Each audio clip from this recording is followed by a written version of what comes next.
திருமறை நேரம் Bible Hour presented by the National Bible College. கிறிஸ்துவின் சபையார் உங்களை வாழ்த்துகிறார்கள். Welcome to Satellite Bible Classes. வாழ்த்துக்கள் திருமறை நேரம் நேயர்களே, இயேசு கிறிஸ்துவின் இனிய நாமத்தில் உங்களை அன்போடு வரவேற்கிறோம். Law of Healing, சுகமாக்கும் சட்டம்.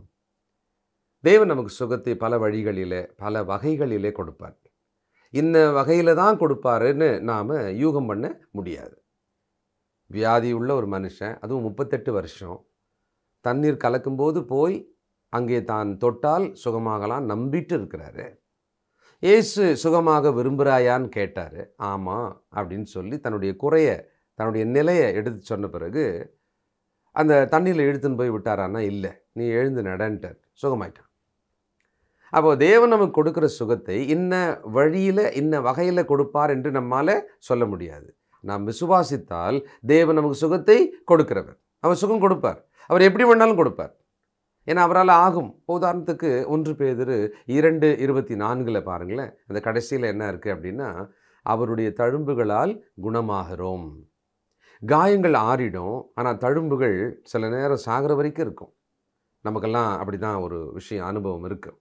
அந்த தழும்பு அப்படியே இருக்கும். அவங்க உடம்பில் அந்த தழும்பு என்பது ஒரு அடையாளமாகவே மாறிடும். அப்போ இங்கே சுகம் என்பதை பற்றி சொல்லும் பொழுது தேவன் ரொம்ப தெளிவாக சொல்கிறாரு, அவருடைய தழும்புகளால் நீங்கள் குணமாகலாம். அந்த தழும்பை பாருங்கள். சரி, தழும்பு எதை காமிக்குது? முன்னால் அது காயமாக இருந்ததை காண்பிக்குது, அது சுகமானதை காண்பிக்குது. அப்போ காயம் சுகமானதை காண்பிக்கிறதான தழும்பு. அப்போது அந்த இடத்துல ஒரு சுகம் என்பது தழும்பில் இருக்கிற ஒரு விஷயந்தான். சுகமாயிடுச்சு, வெறும் தழும்பு அது. அப்போது தேவன் நமக்கு என்ன ஒரு உறுதி சொல்கிறாரு, ஒரு தைரியம் கொடுக்குறாருன்னா, இயேசு காயப்பட்டார், அப்போ தழும்பு இருக்கிறது, அந்த தழும்பு சுகத்தை காண்பிக்கிறது, அந்த தழும்புகளால் நீங்கள் சுகமாகிறீர்கள். இதை விசுவாசித்தால் சுகத்தை நாம் பெற்றுக்கொள்ள முடியும். இது ஒரு வழி, ரொம்ப தெளிவாக இருக்கிறது. ஆகவே தயவுசெய்து கர்த்தருடைய வசனத்தை கவனிப்போம், அதன் சத்தியத்தை கவனிப்போம், அதை விளங்கிக் கொள்வோம்.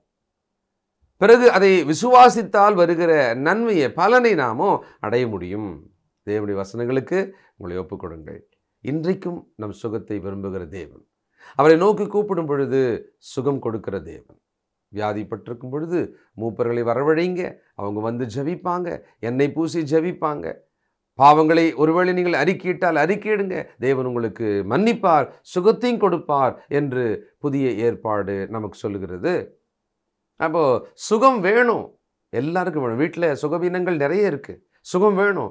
அதனுடைய வழிமுறையை இந்த தொடரில் நம்ம பார்த்துக்கிட்டே வந்தோம். தேவனுடைய வசனங்கள் உங்களோடு பேசட்டும், உங்களுக்குள்ளே மன தெளிவை கொடுக்கட்டும். இந்த சுகமாக்கும் சட்டம் இது என்பதை புரிந்து அனுபவிக்கலாம். இந்த நாளில் நம்முடைய செய்தியாளர் தேசிய வேதாகம கல்லூரியினுடைய கல்வித்துறை தலைவர் டாக்டர் பீட்டர் சாலமன் ஐயா அவர்கள். வணக்கம் திருமறை நேர நேயர்களே, உங்கள் அனைவருக்கும் என்னுடைய நெஞ்சார்ந்த புதிய நாள் வாழ்த்துக்கள். இந்த காலகட்டத்தில் சுகமாக்கும் சட்டம் என்ற தலைப்பில் நம்ம பாடத்தை படித்து வருகிறோம். அதாவது சுகமாக்குவதற்கு மருந்து, மருத்துவம், அறுவை சிகிச்சை இதெல்லாம் கூட ஒரு சட்டத்தின் கீழ் தான் இருக்குது. எந்த ஒரு நோய்க்கும் அந்த நோயை குணமாக்குற மருந்து ஒரு சட்டம்தான். அதனால்தான் அது சுகமாகுது. ஆனால் எந்த ஒரு மருந்தும் மருத்துவமும் அறுவை சிகிச்சையும் நம்முடைய ஆத்மாவை சுகமாக்காது. நம்முடைய நோய்களையும் அது பரிபூரணமாக சுகமாக்காது. தேவன் சுகமாக்குவதற்கு நமக்கு ஒரு மருந்தை வைத்திருக்கிறார், ஒரு தழும்பை வைத்திருக்கிறார். அந்த தழும்பை நீங்கள் விசுவாசித்தால், ஜுரம் பட்டென்று இறங்கினது, தலைவலி சட்டென்று நீங்கியது என்பது போல, நெருப்பின் மீது கால் வைத்தவன் துள்ளி குதிப்பதைப் போல, நீங்கள் உங்கள் சுகத்தை உங்கள் ஆத்துமாவிலும் உங்கள் சரீரத்திலும் உணர்வீர்கள்.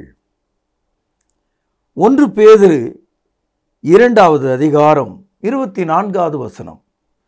உங்கள் கையில் ஒரு பேனா இருக்குமானால் நான் சொல்லும் இடத்துல அடிகோடிடுங்கள்.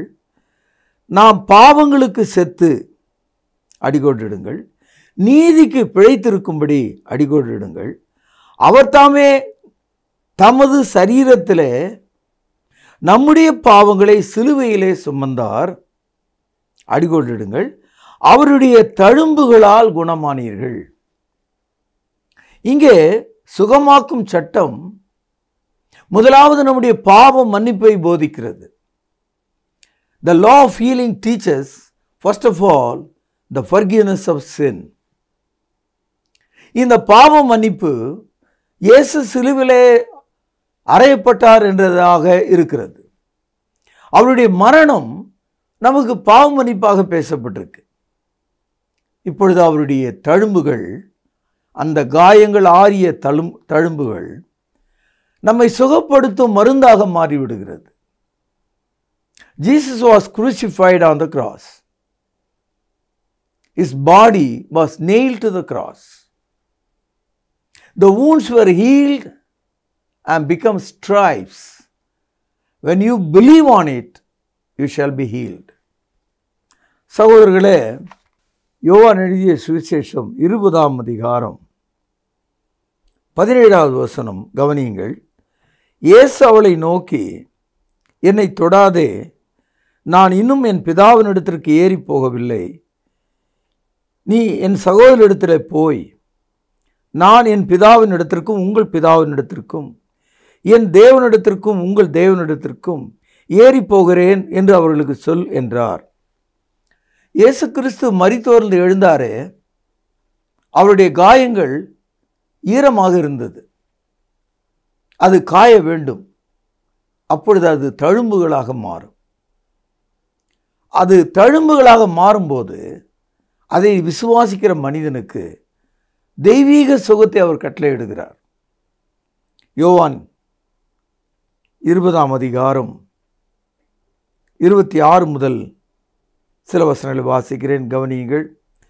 மறுபடியும் 8 நாளைக்கு பின்பு அவருடைய சீஷர்கள் வீட்டுக்குள்ளே இருந்தார்கள். தோமாவும் அவர்களோடு கூட இருந்தான். கதவுகள் பூட்டப்பட்டிருந்தது. அப்பொழுது இயேசு வந்து நடுவே நின்று, உங்களுக்கு சமாதானம் என்றார். கவனியுங்கள். பின்பு அவர் தோமாவை நோக்கி, நீ உன் விரலை இங்கே நீட்டி என் கைகளை பார், உன் கையை நீட்டி என் விலாவிலே போடு, அவிசுவாசியாயிராமல் விசுவாசியாயிரு. இந்த வசனத்தை நீங்கள் படிச்சிருக்கலாம். ஆனால் கவனிக்க வேண்டிய ஒரு விஷயம், எதை விசுவாசிக்கும்படி சொல்லுகிறார்? உன்னுடைய கையை நீட்டி காயத்தில் போடு என்று சொல்லுகிறாரே, அது பச்சை காயமா ஆறின காயமா?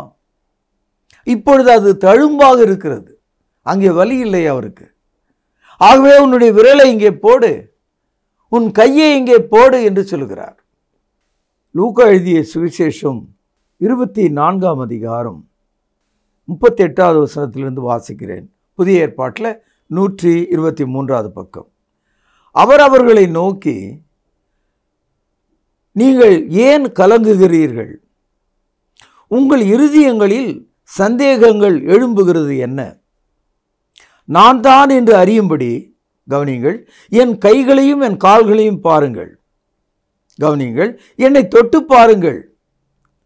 நீங்கள் காண்கிறபடி எனக்கு மாம்சமும் எலும்புகளும் உண்டாயிருக்கிறது போல ஒரு ஆவிக்கு இராதே என்று சொல்லி தம்முடைய கைகளையும் கால்களையும் அவர்களுக்கு காண்பித்தார். இந்த உடல் இப்பொழுது தழும்பாக இருக்கிறது. பச்சை புண் காயங்கள் ஆறி இருந்தது. பாருங்கள் என்று காட்டுறார். நீங்கள் கவனிக்க வேண்டிய ஒரு விஷயம், இயேசுனுடைய மரணம் நம்முடைய பாவ மன்னிப்புக்காக. நீங்கள் உங்கள் பாவங்களை மன்னிக்க பெறும்போது உங்கள் வியாதிகளை இயேசுனுடைய உயிர்த்தெழுதல் வழியாக உங்களை சுகமாக்குகிறார். இயேசுனுடைய காயங்கள் என்பது அவருடைய உயிர்த்தெழுதலை நமக்கு காண்பிக்கிறது. By his resurrection we are healed. Resurrection is the proof that his wounds were healed. அவருடைய காயங்கள் ஆறி இருக்கிறது, அவர் மரித்தோர்ந்து எழுந்தார் என்பதை நமக்கு காண்பிக்கிறது. யோவான் எழுதிய சுவிசேஷம் 5வது அதிகாரம் 1 வசனம், அப்பொழுது இயேசு எருசலேமுக்கு போனார். எபிரேய பாஷையில் பெதஸ்தா என்னும் ஒரு குளம் எருசலேம் ஆட்டு வாசல் அருகே இருக்கிறது. அதற்கு 5 மண்டபங்கள் உண்டு. அவைகளில் குருடர், சப்பானிகள், சூமின உறுப்புடையவர்கள் முதலான வியாதிக்காரர் அநேகர் படுத்திருந்து தண்ணீர் எப்பொழுது கலங்கும் என்று காத்து கொண்டிருப்பார்கள். ஏனெனில் சில சமயங்களில் தேவதூதன் ஒருவன் அந்த குளத்திலே இறங்கி தண்ணீரை கலக்குவான். தண்ணீர் கலங்கின பின்பு யார் முந்தி அதில் இறங்குவானோ அவன் எப்பேற்பட்ட வியாதியஸ்தனாக இருந்தாலும் சொஸ்தமாவான். 38 வருஷம் வியாதி கொண்டிருந்த ஒரு மனுஷன் அங்கே இருந்தார். இந்த தகவல் முழுவதும் நம்முடைய வாழ்க்கையோடு பொருந்தி பாருங்க. நல்ல வேளை நீங்கள் வியாதியாக இருப்பது 38 வருஷ காலம் அல்ல, அல்லது உங்களுடைய தகப்பனார் கடந்த 2 ஆண்டுகளாக ஒரு கால் படுக்கையாக இருக்கலாம். நம்முடைய சமுதாயத்தில் 38 வருஷம் வியாதியாக ஒரு ஆள் இருந்தால் அவன் கதி என்ன ஆகும்? அவன் ஒரு கோந்து போல மாறிடுவான். அவனால் ஒன்று செய்ய முடியாது. சகோதரர்களே, இந்த பெதஸ்தா என்ற இந்த குளத்தண்டை ஒரு ஐதீகம் அவர்கள் மத்தியில் இருந்தது. எப்பொழுதாவது ஒரு தேவதூதன் தண்ணீரை கலக்குவானாம். அப்படி கலக்கும்போது அந்த பெதஸ்தா குளத்தை சுற்றிலும் 5 மண்டபங்கள் இருந்ததாம். இந்த மண்டபங்கள் சுற்றிலும் செவர் கட்டப்பட்டது அல்ல, வெறும் தூணின் மேல் நிறுத்தப்பட்ட ஒன்று. அதனால் யார் வேணாலும் அங்கே வரலாம். குறிப்பாக எழுந்திருக்க முடியாத படுத்து கிடக்கிற பயங்கரமான வியாதிக்காரர்கள் அந்த 5 மண்டபங்களிலே காத்திருப்பார்கள். ஒரே ஒரு நோக்கம், தண்ணீர் கலக்கப்படும் போது யார் முதல்ல இறங்குவானோ அவன் எப்பேற்பட்ட வியாதிக்காரனாக இருந்தாலும் சுகமடைஞ்சிருவான். 38 வருஷமாக இருக்கிற இந்த ஆள் எத்தனையோ முறை அது மாதிரி ஜனங்கள் தண்ணீருக்குள்ளே இறங்கி சுகமாய் போனதை பார்த்துருப்பான். நம்ம ஊரில் ஒரு பழமொழி உண்டு, கைக்கு எட்டினது வாய்க்கு எட்டவில்லைன்னு. அதாவது கால் இல்லாதவன் கொம்பு தேனுக்கு ஆசைப்பட்டான்னு சொல்லுவாங்க. இந்த மனிதனுடைய வியாதியை விட இவனுடைய மனசு ரொம்ப புண்பட்டு இருந்தது. காரணம் என்னன்னா, வாய்ப்பு இருந்தும் அவனால் அந்த குளத்துக்குள்ளே இறங்க முடியல. ஏன்னா மற்ற ஒரு ஆள் முந்திக்கிறான். இந்த ஒரு மனிதன் 38 வருஷ வியாதிக்காரன். சகோதரில் இயேசு அந்த இடத்துக்கு வர்றாரு. அந்த இடத்துல இருக்கிற எல்லா மனிதர்களையும் பார்க்கிறாரு. அதில் ஏஜ் ஓல்டு வியாதிக்காரன், வியாதியிலேயே அதிக காலம் வயது உடைய ஆள். அவனுக்கு வயசு என்னன்னு நமக்கு தெரியல, அவனுடைய வியாதி மட்டும் நமக்கு தெரியுது, 38 வருஷம். அவனை கண்டு மனதுருகி அந்த மனுஷனிடத்தில் வந்து, நீ சொஸ்தமாக விரும்புகிறாயா என்று கேட்டார். பாருங்கள், 5ஆம் அதிகாரம் 6வது வசனம். படுத்திருந்த அவனை இயேசு கண்டு அவன் வெகு காலம் வியாதியஸ்தன் என்று அறிந்து அவனை நோக்கி, சொஸ்தமாக வேண்டும் என்று விரும்புகிறாயா என்று கேட்டார். இந்த மாதிரி ஒரு கேள்வியை யாராவது உங்ககிட்ட கேட்ட ஆளை பைத்தியம் நீங்கள் சொல்லுவீங்க. ஏன்னா நான் படுற கஷ்டமே எனக்கு போதும், இந்த வியாதியே தாங்க முடியாமல் நான் தவிக்கிறேன். இந்த மாதிரி ஒரு கேள்வி கேட்டால் எரிச்சல் தான் உண்டாகும். ஏங்க நீங்கள் சுகமடைய விரும்புகிறீங்களான்னு கேட்டால் எப்படி இருக்கும் உங்களுக்கு? அந்த மனிதன் நான் சொஸ்தமடைய விரும்புகிறேன் என்பதற்கு பதிலாக தன்னுடைய சூழ்நிலையை குறித்து சொன்னான். அதாவது instead of healing, he want to share his situation, what he has undergone in the last 38 years. 38 வருஷ காலமாக அவனுடைய மனதில் அவனுக்கு இருந்த ஒரு கஷ்டம் என்னன்றதை அவன் சொன்னான். அவன் என்ன சொல்கிறான்? 7ஆம் வசனம். அதற்கு வியாதியஸ்தன், ஆண்டவரே, தண்ணீர் கலக்கப்படும் போது என்னை குளத்திலே கொண்டு போய் விடுகிறதுக்கு ஒருவரும் இல்லை. நான் போகிறதுக்கு முன்னே வேறு ஒருவன் எனக்கு முந்தி இறங்கி விடுகிறான் என்றான். இந்த ஆள் இயேசுனிடத்தில், ஆம், நான் சொஸ்தமாக விரும்புகிறேன், நான் இந்த வியாதியிலிருந்து சுகமடைய விரும்புகிறேன், நான் எழுந்து நடந்து ஓட விரும்புகிறேன், என்னுடைய குடும்பத்துக்கு நான் போக விரும்புகிறேன் என்றெல்லாம் அவன் சொல்லலை. அவன் என்ன சொல்கிறான், என்னை தூக்கிட்டு போய் குளத்தில் போடுறதுக்கு ஒரு ஆள் இல்லைன்னு சொன்னான். அதுலேருந்து அவனுக்கு என்ன நம்பிக்கைனா, குளம் இருக்குது, தண்ணி இருக்குது, தேவதூதன் வர்றதெல்லாம் அவன் பார்க்குறான். எனக்கு எல்லா வழியும் தெரியுங்க, பணம் மட்டும் இருந்தால் போதும். அப்படி தான் நம்ம நினைக்கிறோம். பணம் மட்டும் இருந்தால் நான் அப்போலோவில் சேர்ந்து இந்த ஆப்ரேஷனை முடிச்சுட்டு நல்ல விதமாக வெளியே வந்துடுவேன் அப்படின்னு நினைக்கிறோம் இல்லையா? காலஞ்சென்ற நம்முடைய தமிழக முதல்வர் எவ்வளோ கோடி பணங்களை அவர் வச்சுருந்தார். அவருக்கு மருத்துவம் உதவி டாக்டர்லாம் வெளிநாட்டிலேருந்து பிளேனில் வந்து அறுவை சிகிச்சை எல்லாம் பண்ணாங்க. டன் கணக்கில் அவங்களுக்கு பணம் இருந்தது. 72 நாள் ஆஸ்பத்திரியில் இருந்தாங்க. கடைசியாக ஒரு படம் பத்திரிகையில் வந்தது. அம்மா அவர்கள் கால் நீட்டிக்கிட்டு ஒரு ஜூஸ் குடிக்கிற மாதிரி காட்டினாங்க, அவ்வளோதான். அவர்கள் நினைவு இழந்து மரித்து விட்டார்கள். அவர்கள் யார், அவருடைய சொத்து என்ன ஆயிற்று, அவருடைய அதிகாரம் என்ன ஆயிற்று, அவர் சம்பாதித்த கோடான கோடி என்ன ஆயிற்று, யாருக்கும் தெரியாது. அதனால் நம்மை சுகமாக்குவதற்கு பணம் உதவாது, பெரிய மருத்துவமனை உதவாது, ஒரு மனிதன் உதவ முடியாது. அதை ஞாபகத்தில் வச்சுக்கணும். அதனால தான் டாக்டருங்க சொல்கிறாங்க, we treat, God heals. நாங்கள் மருத்துவம் செய்கிறோம், கடவுள் சுகத்தை கொடுக்கிறார். இதுதான் அறிவுடைய பேச்சு. சகோதரர்களே, இயேசு அவனை சுகமாக்கும்படி விரும்புகிறார். ஆனால் அவனும் அதற்கு இடம் கொடாமல் எனக்கு ஒரு ஒத்தாசை செஞ்சால் போதும்னு சொல்கிறான். சில சமயங்களில் அந்த ஆள் மாதிரி தான் நீங்களும் நானும் இருப்போம்.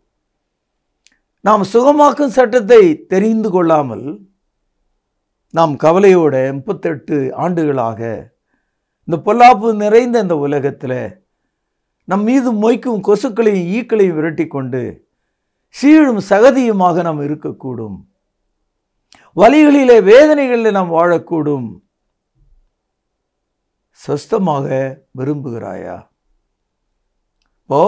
கடவுள் வந்து பரலோகத்திலிருந்து வானத்தின் வழியா உங்களை பார்த்து இப்படி ஒரு கேள்வி கேட்டால் எப்படி இருக்கும்? Are you want to be healed? இந்த மாதிரி ஒரு சத்தம் உங்கள் காதில் கேட்டால் எப்படி இருக்கும் உங்களுக்கு? எஸ் லார்ட், ஆம் ஆண்டவரே, இந்த நொடியிலே நான் சொஸ்தமாக விரும்புகிறேன் அப்படித்தானே நம்ம சொல்லணும். இப்போதும் இயேசு கிறிஸ்துவனுடைய தழும்புகள் அவர் உயிர்த்தெழுந்ததை நமக்கு காண்பிக்கிறது என்று உங்களுக்கு சொல்லியிருக்கேன். அந்த உயிர்த்தெழுதலை நம்புறதுனால முதல்ல உங்களுக்கு பாவம் மன்னிப்போம், சரீர சுகமும் இந்த சட்டத்தின் கீழே வைக்கப்பட்டிருக்கு. நீங்கள் சுகமடைய வேண்டும் என்பது தேவனுடைய சித்தமாக இருக்கிறது. ஆதாம் முதற்கொண்டு எல்லா மனிதனும் வியாதியாக இருப்பது தேவனுக்கு பிரியமானது அல்ல. இன்றைக்கு சீனாவிலே தாக்கி கொண்டிருக்கிற கொரோனா வியாதி மனிதர்களை வேரோடு பிடுங்கப்பட்ட மரத்தை போல கீழே விட செய்கிறது. பெற்ற தாய் தன்னுடைய குழந்தையை அணைத்துக் கொள்ள முடியாது. அந்த வியாதிக்கு வைத்தியம் பார்த்த டாக்டர் அந்த நோயில இறந்து விட்டான். 3 லட்சத்துக்கு அதிகமான மக்கள் இறந்திருக்கிறார்கள் என்ற ஒரு செய்தி இருக்கிறது. அந்த நோய் பரவுகிறது உலகம் முழுவதும். இன்றைக்கு பாருங்கள், 5ஆம் அதிகாரம் 8வது வசனம். இயேசு அவனை நோக்கி, எழுந்திரு, உன் படுக்கை எடுத்துக்கொண்டு நட என்றார். உடனே அந்த மனுஷன் சுஸ்தமாகி தன் படுக்கை எடுத்துக்கொண்டு நடந்து போனான். அந்த நாள் ஓய்வு நாளாக இருந்தது. இயேசு வாயில எழுந்திரு என்று சொன்னார். படுத்து கிடந்தவன் 38 வருஷமா உதவியற்று இருந்தவன், அந்த சொல் அவனுடைய காதுக்குள்ளே போன உடனேயே, அவனுடைய மனதுக்குள்ளே போன உடனேயே, அவன் அந்த வார்த்தையை புரிந்து கொண்ட உடனேயே அவனுக்குள்ளே ஒரு மின்னலை போல ஒரு மாபெரும் சக்தி உண்டானது.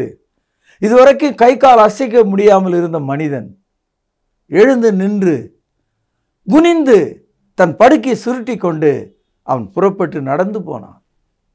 இதுதான் நடந்தது.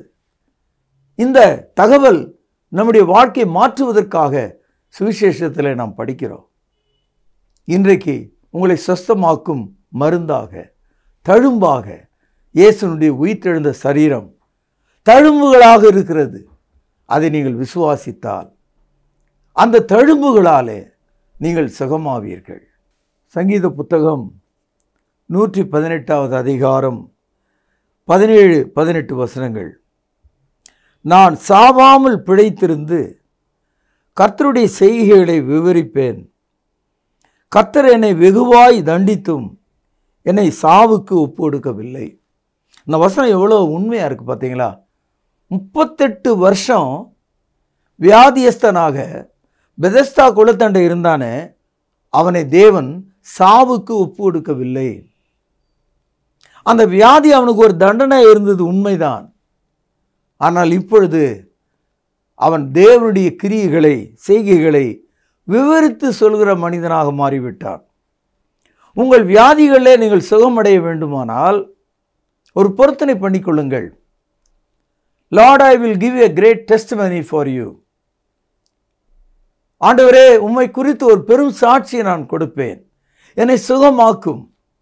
இந்த மக்களுக்கு நான் போய் சொல்லுவேன், என் தேவன் ஜீவன் உள்ளவர், அவர் தமது குமாரனுடைய தழும்புகளால் என்னை சுகமாக்கினார் என்று சொல்லுவேன்.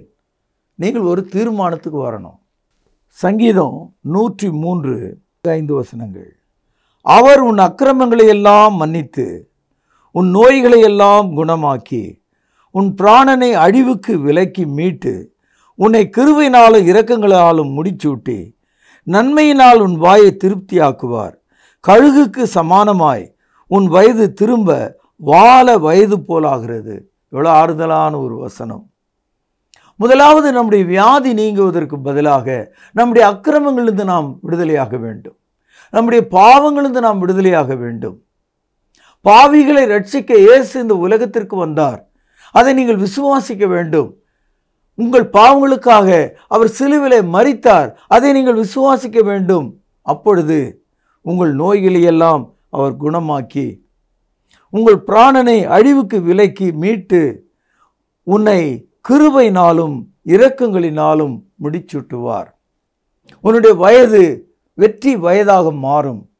உன்னுடைய சமுதாயம் மாற்றமுள்ளதாக மாறும். உன் குடும்பம் ஆசீர்வதிக்கப்படும். நண்பர்களே, இந்த நாளில் நீங்கள் கேட்ட இந்த ஆரோக்கியமான வசனம் உங்களை பாரம்பரியங்களிலிருந்து, உங்களுடைய பழைய தரித்திர குணங்களில் இருந்து, சகலவித பொய் வார்த்தைகளிலிருந்து விடுதலையாக்க வேண்டும். நீங்கள் இந்த மத கடமைகளை விட்டு மார்க்கத்துக்கு வந்து இயேசுவை நீங்கள் புரிந்து கொள்ள வேண்டும். அதை விட்டுவிட்டு உங்கள் உடலை நீங்கள் தங்கமாக மாற்றிக்கொள்ள முடியாது. நீங்கள் எவ்வளவுதான் மருந்து எடுத்தாலும், எத்தனை தான் அறுவை சிகிச்சை செய்தாலும் நாம் மண்ணுக்கு திரும்ப வேண்டும். ஆகவே நாம் சுகமாக இருக்க வேண்டுமானால் நாம் தேவனிடத்துக்கு திரும்ப வேண்டும். Healing is with God. சுகமாக்குதல் தேவனுடைய வார்த்தையாக இருக்கிறது. அது தேவனுடைய சட்டமாக இருக்கிறது. நாம் பாவம் செய்தால் மரிப்போம். நாம் மனம் திரும்பி வாழ்ந்தால் பிழைப்போம்.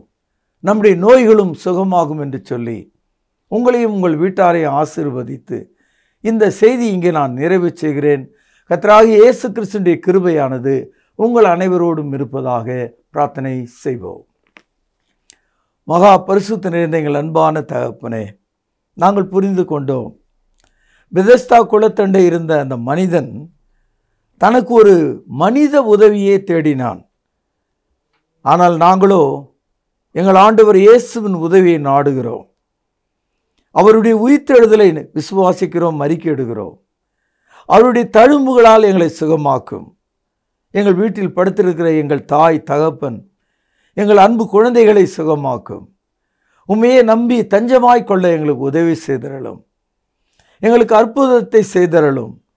நாங்கள் உம்மை குறித்து பேசும்படி எங்கள் உதட்டை திறந்தரலும். ஆண்டவர் இயேசுவின் நிமித்தமே ஜெபத்தை கேட்டருளும். பரிசுத்த நிறைந்த எங்கள் நல்ல பிதாவே, ஆமேன். ஆத்தும மேய்ப்பர் இயேசு கிறிஸ்துவின் இணையில்லா நாமத்தில் உங்கள் அனைவரையும் வாழ்த்துகிறோம். நேயர்களே, சுகமாக்கும் சட்டம் என்ற தொடர் மிக பரபரப்பாக ஒளிபரப்பாகிக் கொண்டு வருகிறது. அநேகர் இப்படிப்பட்ட வசனங்களை இந்த கோணத்தில் யாரும் எங்களுக்கு சொன்னவில்லை, இது புதிதாக இருக்கிறது என்ற ஒரு கோணத்திலே அநேகர் பார்க்கிறார்கள். ஆம் பிரியமானவர்களே, பிசாசு அநேக நேரங்களிலே வசனத்தின் உண்மைத்தன்மையை புரிந்து கொள்ளாத அளவுக்கு நம்முடைய கண்களை இருளாக்கியிருந்தார். இன்றைக்கு ஒரு அருணோதயம் உங்கள் உள்ளத்திலே உதித்திருக்கிறது. இன்றைக்கு ஒரு வெளிச்சம் உங்கள் இருதயத்திலே முளைத்திருக்கிறது. வேத வசனத்துக்கு திரும்புங்கள், சத்தியத்துக்கு திரும்புங்கள். இது நம்முடைய ஆத்தும மருந்து. சரீர வியாதிகளை கூட வேத வசனத்தை படித்து நாம் ஆரோக்கியம் அடைந்து கொள்ளலாம். தொடர்ந்து பாருங்கள், பிறரையும் பார்க்கும்படி உற்சாகப்படுத்துங்கள். நேயர்களே, இந்த நாளிலே புதிய ஏற்பாட்டிலிருந்து இயேசு கிறிஸ்துவின் தழும்புகளால் நாம் சுகமானோம் என்று படித்தோம். இயேசுவின் தழும்புகளால் நாம் எப்படி சுகமாக முடியும்? இயேசு கிறிஸ்துவினுடைய சிலுவை மரணம் நம்முடைய பாவங்களுக்கு மட்டும்தானா? நம்முடைய சாபங்களுக்கு மட்டும்தானா? அல்லது நம்முடைய வியாதிகளை கூட அங்கே சுமந்தாரா என்பதை ஆராய்ந்து பார்த்தோம். நிச்சயமாக இப்படிப்பட்டதான ஆராய்ச்சி இந்த காலை பொழுதில் உங்களுக்கு பிரயோஜனமாக இருந்திருக்கும் என்று நாங்கள் நம்புகிறோம். இன்று நீங்கள் கேட்ட செய்தியிலிருந்து உங்களுக்கான பரிசு கேள்வி இதுதான்: காயங்கள் எப்படி தழும்புகளாக மாறியது? கேள்வி எழுதி கொண்டீர்களா? ரொம்ப சிம்பிள். வசனத்தை படிங்க, நோட்ஸை ரெஃபர் பண்ணுங்க, சரியான பதிலை உடனே எழுதுங்கள். கேள்வி இதுதான்: காயங்கள் எப்படி தழும்புகளாக மாறியது? எழுதி கொண்டீர்களா? ஆம் நேயர்களே, இந்த திருமறை நிகழ்ச்சி என்பது மற்ற நிகழ்ச்சியிலிருந்து வித்தியாசமானது. கிறிஸ்தவர்களுக்குள்ளே இருக்கிற பாரம்பரியங்கள், தவறான பழக்க வழக்கங்கள், மூட நம்பிக்கைகள், வேத வசனத்தில் இல்லாத காரியங்கள், கள்ள உபதேசங்கள், பிசாசின் தந்திரங்கள், இவைகளிலிருந்து மனிதனுக்கு விழிப்பை கொடுத்து இவைகளிலிருந்து மனிதன் விழிப்புணர்வு பெற்று உண்மையான சத்தியத்தின்படி நடக்க இந்த நிகழ்ச்சியின் வாயிலாக நாங்கள் உங்களை அழைக்கிறோம். இந்த நிகழ்ச்சி பற்றிய கருத்துக்களை எங்களுக்கு தெரியப்படுத்துங்கள். உங்கள் ஜெப குறிப்புகளை எழுதி அனுப்புங்கள். ஏற்கனவே எழுதி அனுப்பிய ஜெப குறிப்புகளுக்காக நாங்கள் தொடர்ந்து ஜெபித்து வருகிறோம். கர்த்தர் உங்கள் வாழ்க்கையில் பெரிய காரியங்களை செய்வார். நீங்கள் செய்ய வேண்டியது ஒன்று: நீங்கள் இந்த உபதேச சட்டத்துக்கு கீழ்ப்படியுங்கள், ரட்சிப்பின் சட்டத்துக்கு மனப்பூர்வமாய் கீழ்ப்படியுங்கள். அப்பொழுது தேவன் உங்களை அபரிவிதமாய் ஆசீர்வதிப்பார். மீண்டும் உங்களை சந்திக்கும் வரை நமது ஆண்டவரும் இரட்சகருமாய் இருக்கிற இயேசு கிறிஸ்துவின் கிருபை உங்கள் அனைவரோடு கூட இருப்பதாக. தொடர்பு கொள்ள வேண்டிய முகவரி: திருமறை நேரம், 58 சர்ச் தெரு, குமரன் நகர், சென்னை 6,82,000. செல்போன் 9385500882. கர்த்தாவே, தேவர்களில் உமக்குப்பானவர் யார்? வானத்திலும் பூமியிலும் உமக்குப்பானவர் யார்?